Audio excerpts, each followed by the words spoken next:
Hello, everyone. A year ago today, I was sitting in another oceanside cottage, which I rented for my birthday, about a mile and a half up the Oak Island coast, trying to gather my thoughts and figure out how to cover what was happening, because that was the day Russian troops invaded my country of birth, and my parents were there. So, I have a much better handle on it now. I have a much better handle on the trolls who continue to troll, as you will see in my comments from yesterday. So, let's get into it.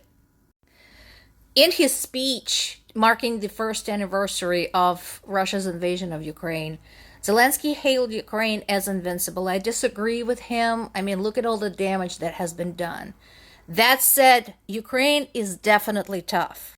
And here is proof. This is from one of Ukrainian sources from Ukrinform, talking about the damages dealt by Ukrainian army to the Russian army over the past year, including just the past days. And remember, a lot of this was done before Ukraine started getting significant military aid and financial aid from other countries.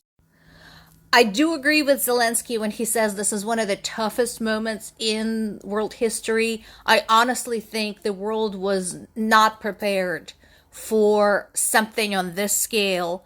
One of the biggest conflicts, essentially, if not the biggest conflict since World War II.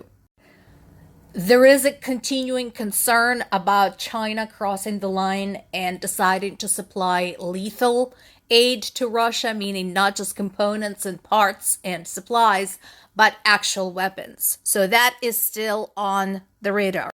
Biden announced more sanctions. Again, I appreciate the effort, but we already know that sanctions don't work. If you watch interviews with Russian people, they're basically saying, we don't care. We don't care if we starve to death. At least we will be starving for Putin. They're that brainwashed. So sanctions, it's more symbolic at this point than anything else. Now, this is interesting. This is in Associated Press, and this is an article that I suggest you read.